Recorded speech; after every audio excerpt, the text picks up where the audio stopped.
그 당시에는 이해가 안 됐는데 지금 봤을 때는 너무 잘 샀습니다.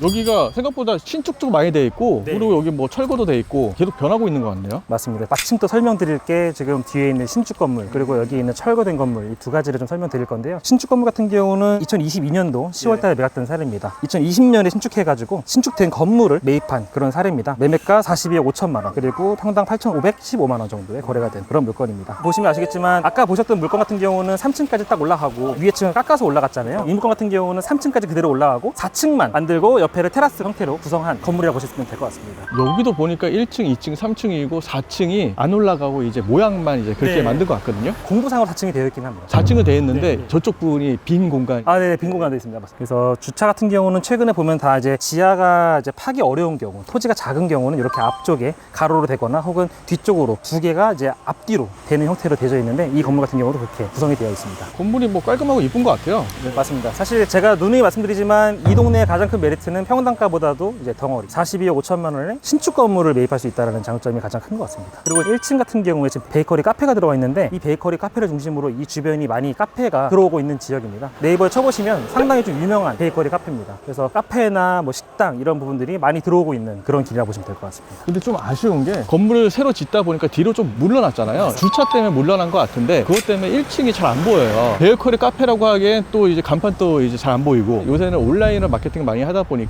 오프라인을 잘 몰라더라도 온라인을 줄 서고 있으면 사람들이 다 알게 되잖아요. 안쪽에 있는 그런 베이커리들도 온라인 마케팅을 잘하니까 사람들이 되게 많이 오는 그런 일세가 있잖아요. 이 건물 같은 경우도 조금 더 노출이 되면 좋긴 하겠지만 최근에는 이제 아무래도 아까 말씀하신 대로 네이버나 이런 데 활발하게 올라가다 보니까 SNS 통해서 많이 오시는 것 같습니다. 그 다음 건물은 바로 앞에 있는 이 철거된 건물입니다. 과거에는 이제 근생 건물로 되어 있었고요. 3층까지 있었는데 지금은 철거가 되고 나대지 상태로 이제 유지가 되고 있는 그런 건물입니다. 작년 23년도 9월 달에 거래된 사례고요. 기존에 72년에 준공되었던 3층짜리 상가를 매입해가지고 지금 철거된 상태입니다. 매매가 30억 7천 그리고 평당 7,462만 원에 거래된 사례인데요. 제가 이거를 좀 말씀드려야 되는 게 뭐냐면 지금 부지 매입가잖아요. 부지를 매입한 자체는 7,400만 원 정도 되니까 괜찮다고 판단이 될 수 있는데 이거 신축하게 되면 신축 비용 요즘 거의 평당 1,100만 원 가까이 나오잖아요. 그러면은 연면적 약 82평 정도를 예상했을 때는 신축 비용이 거의 한 9억 가까이 나오거든요. 이거를 금액에 녹여낸다고 하면 실질적으로 매입한 금액은 40억이 넘어가는 케이스가 되는데 40억이면 평당 1억입니다. 그래서 이 길까지도 벌써 신축 건물 기준 평당 1억이 찍혀 있는 그런 길이라 보시면 될 것 같아요. 금액이 올라가는 게 보이네요. 22년도에 뭐 7천, 23년도에 8천 뭐 이렇게 쭉쭉 올라가네요. 사실 저희가 지금 메인길을 계속 보고 있는데 이따가 제가 권은비 씨 건물 또 브리핑 드릴 텐데 그 건물 같은 경우는 안쪽에 있음에도 불구하고 평당 7천대가 넘어가는 그러다 보니까 사실 이 동네 자체가 평당가만으로 오는 지역은 아니다. 어떻게 보면 덩어리가 작기 때문에 올 수 있다. 사실 이건 같은 경우도 30억 7천에 매입했으니까 신축 비용까지 감안해도 40억 언저리거든요. 제가 생각하기에도 40억 정도 언저리에 이런 위치에 신축 건물 찾기는 쉽지는 않으니까 상당히 메리트는 있을 것 같다. 그러면 이 메인길은 이제 살려면은 신축 건물 같은 경우 건물가가 포함해 1억 원 줘야 된다라고 하는 거죠. 맞습니다. 저도 이제 이쪽 라인을 계속 분석해 봤는데 매물들도 많이 나와 있어요. 나와 있는데 매물들의 평당가 수준 자체가 낮지는 않습니다. 이미 팔린 사례가 있기 때문에 제가 예상했을 때는 평당가 8천 정도 지금 나오고 있는 매물의 일반적인 평당가인 것 같고요. 신축 건물은 1억 가까이 나오고 있는 상태입니다. 그래서 제 생각에는 이쪽 라인에 메인길 쪽에 약 6, 7천 정도의 예를 들어 매입한다고 하시면 상당히 메리트 있는 그런 부지가 되지 않을까 이렇게 생각을 하고요. 8천 정도 같은 경우도 덩어리가 작잖아요. 그러다 보니까 향후에 이제 호재를 보고서 들어갈 수 있는. 근데 이 송정동 메인길 같은 경우는 좀 아쉬운 게 인도가 현재 없어요. 차가 왔다 갔다 하면은 조금 위험하다 보니까 그게 좀 아쉽긴 합니다. 약간 연남동 같은 그런 느낌이긴 한데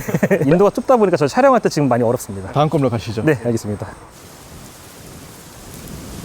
이 건물 또 많이 봤습니다. 굉장히 유명한 건물입니다. 성정동을 답사하시는 분들이 제일 먼저 올 만한 건물이지 않을까요? 메인길에서도 제일 초입에 있고 아마 제일 유명한 건물일 것 같은데 바로 고소영 씨 건물입니다. 장동건 씨하고 결혼한 요새 MZ세대는 잘 모를 것 같더라고요. 아, 그렇죠. 그래도 이 지역에서는 굉장히 이제 유명한 건물입니다. 고소영 씨가 매입했다고 했을 때 저도 처음에 그랬거든요. 여기를 왜 매입했지? 라는 생각을 했었거든요. 그 당시만 해도 성정동이 진짜 뭐 아무것도 없었거든요. 그래서 왜 매입했을까 생각했었는데 지금으로 판단하면 상당히 안목이 좋지 않았을까. 싸게 매입했고 또 이제 인근에 호재도 다 안고 산 그런 형태이기 때문에 제가 봤을 때는 굉장히 잘 산 것 같습니다. 이 건물이 그래도 메인길에 가서 초입이고 가격도 가장 높을 것 같은데 그나마 일찍 매입을 해서 저렴하게 매입한 거죠. 맞습니다. 2022년도 2월 달에 매입하셨고요. 사실상 이 송정동이 처음 주목받기 시작한 시점부터 매입을 하신 케이스입니다. 그 해 3월 달에 바로 잔금 치렀던 그런 케이스고요. 매매가가 40억이 채 안 됩니다. 30억 5천만 원에 매입하셨고 그 당시에는 신축 중이었어요. 이제 잔금 치르고 나서 바로 준공이 떨어지는. 그 저당권 채권 제거에서 24억이기 때문에 아마 현금 투입액은 한 20억 정도 언저리가 되지 않았을까. 그리고 이종 일반 건폐율 용적률을 다 받은. 그래서 건물 같은 경우는 참 잘 지어져 있고요. 현재 명품 이제 주얼리샵 그리고 이제 그 명품 접시로 유명한 업체가 또 입점해 있습니다. 보니까 이것도 역시 지하는 없습니다.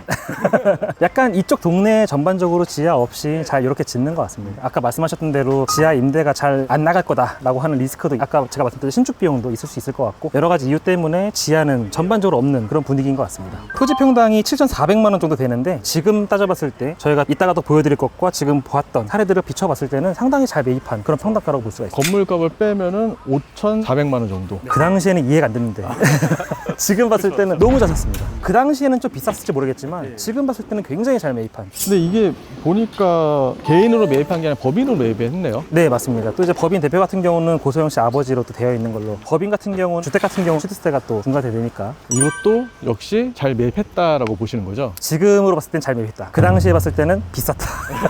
만약에 제가 2022년도 초에 매수인으로서 매입한다고 하면 40억 이내라고 하면 한남동 이런 데 있잖아요. 지금처럼 막 올라오기 전이었기 때문에 한남동 카페거리 안쪽에 보면 막 30억, 40억짜리 많았었어요. 20평대, 30평대 해가지고 평당 1억 좀 넘긴 하지만 한남동 카페거리가 물건이 나왔었거든요. 저라면 거기 들어갔을 것 같은데. 저라도 그럴 것 같아요. 근데 또 따져보면 지금 또 잘 매입하신 거거든요. 오히려 한남동 같은 경우는 안쪽에 매입하셨다고 하시면은 아무래도 앞쪽 거에 비해서는 밀리니까. 근데 이쪽 같은 경우는 메인이잖아요. 제일 메인의 메인 건물이니까 잘 매입하신 것 같습니다. 다음으로 가시죠. 네, 알겠습니다.